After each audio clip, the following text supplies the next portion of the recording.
बंदो चरण सरोज गुरु मुद मंगल आगार। जेहि सेवत नर होत हैं भवसागर सिपार। गुरु जी की सुमिरन मात्र से नाकत विघ्न अनंत। तात कर आरंभ में ध्यावत हैं सब अनुनय चरणन में यही सुख सागर भगवान। दासन दास को दीजिए श्री चरण कमल का ध्यान। दासन दास को दीजिए श्री चरण कमल का ध्यान। परम सौभाग्यशाली गुरुमुख सज्जन मंडली, इसी प्रकार थोड़े समय के लिए अपनी मुख रचना को पवित्र करने हेतु अपने हृदय में इष्ट देवदाता दयाल सतगुरुदेव भगवान जी के सुमिरन व ध्यान करते हुए बड़े प्रेम से मिलकर बोलो जयकारा। बोल मेरे श्री गुरु महाराज की जय। प्रेमियों, भगवान श्री राम अयोध्या वासियों को समझाते हैं, अयोध्या वासियों, ये जो जीव 84 लाख योनि में भ्रमित करता रहता है, इसकी बड़ी दुर्गति होती है। रामायण में आया है, आकर 4 लाख 84 और जौन भ्रमते ये जीव अविनाशी। जौन भ्रमते जीव अविनाशी, फिरत रहा सदा माया कर प्रेरा। और काल कर्म शुभाव गुण घेरा। काल कर्म स्वभाव गुण घेरा। कबहु के कर करुणा नर देही। देत ईश बिन हेत स्नेही। देत ईश बिन हेत स्नेही। फरमाते हैं कि ये अविनाशी जीव जो कि परमात्मा का ही अंश है, न ये कभी जन्म लेने में आता न मरने में आता, लेकिन ये इस शरीर को पाकर के जिस योनि में जाता है दुख को प्राप्त होता रहता है। 4 प्रकार की योनियां होती हैं। अंडज, जो अंडे के द्वारा जीव की उत्पत्ति होती है। स्वेदज, जो कि पसीने के द्वारा होती है। जरायुज, जो जहरी के द्वारा उत्पन्न होते हैं। और उद्भिज, जो कि जमीन के अंदर जीव की उत्पत्ति होती है। ये 4 खामों में जिस प्रकार से जब जीव उत्पन्न होते हैं, जन्म लेते हैं और 84 लाख योनि में भ्रमण करते रहते हैं। 84 योनि में आकर के इनको काल और कर्म के प्रारूप ये अपनी अपनी योनियों को भुगतते भुगतते रहते हैं, दुख उठाते रहते हैं। उसी स्वभाव के अंदर, उन्हीं गुणों के अंदर ये अपनी योनियों में जीवन को निर्वाह करते हैं। दुख में पड़े रहते हैं। जैसे कि देखा कि कीड़े मकोड़ों की क्या दुर्गति होती है, पशुओं की क्या दुर्गति होती है। अपने अपने कर्मों के अनुसार ये अपने गुणों के अनुसार उस योनि को काटते हैं। तो भगवान कहते हैं कि जब इनकी ये दुर्दशा होती है तो उस दुर्दशा को देख करके प्रभु को दया आ जाती है कि कबहु को कर करुणा नर देही।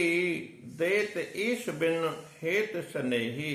अर्थात परमात्मा को जब दया आती है तो बिना किसी हेत के, बिना किसी स्वार्थ के, परमात्मा को कोई लोभ नहीं है, लालच नहीं है, लेकिन दया के सागर हैं, करुणा के सागर हैं और सद्गुरु के रूप में आकर के वो इस जीव को सतपथ राह पर चलाते हैं, सतमार्ग का ज्ञान कराते हैं कि प्रेमी तुझे जो है 84 लाख योनि भुगतते भुगतते इतने हजारों करोड़ों वर्ष बीत गए, लेकिन अब परमात्मा की दया हुई है जो कि तुझे मनुष्य योनि प्राप्त हुई है, तो अब इस मनुष्य योनियों को वृथा मत जाने दे। क्यों कि इस मनुष्य योनि के द्वारा ही उस परम तत्व परमात्मा का अनुभव हो सकता है, और कोई ऐसी योनि नहीं है जिसके द्वारा के परमात्मा को प्राप्त कर सके, उसके दीदार प्राप्त कर सके, उसका सत्संग ज्ञान का अनुभव कर सके। कि जीव जो जन्म मरण के बंधन में जब फंसा हुआ बार बार जन्मता मरता रहता है, 84 के चक्कर में घूमता फिरता है, तो उसका कारण क्या है? तो महापुरुष यही बस समझाते हैं कि वासनाएं अथवा कामना ही ये जीव को जो है बार बार जन्म लेकर के संसार में आने को बाध्य करती है, मजबूर करती है। क्यों कि विषयों में भोग भोग करके अपने कर्मों को खराब करता है और मालिक की भक्ति बंदगी कर नहीं पाता किसी योनियों में।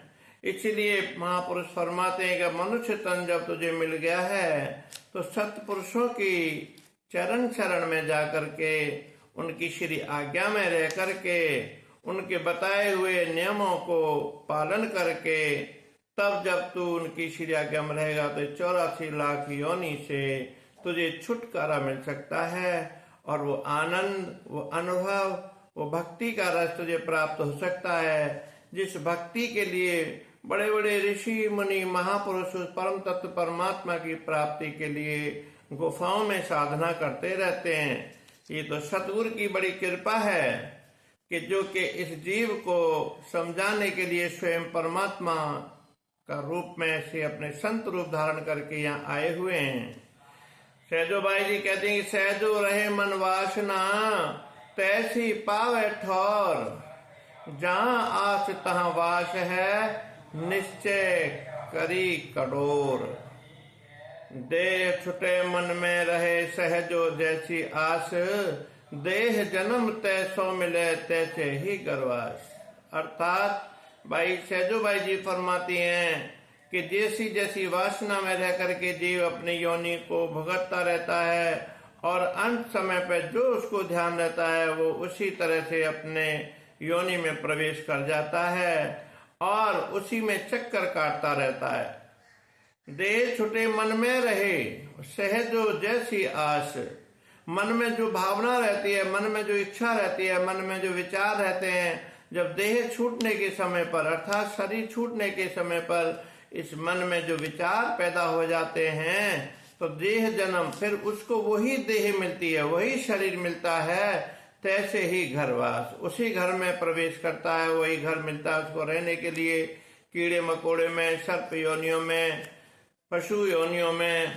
और लेकिन भगवान कहते हैं कि अंत कालेन माम स्मरेन उत्वा, अर्थात अंत समय पर जो मेरा स्मरण करता है वो मेरे तद धाम गच्छामी, मेरे धाम को ही वो सीधा जाता है। न सोचयति न संशयति, इसमें न कोई संशय करने की बात है न कोई सोचने की बात है।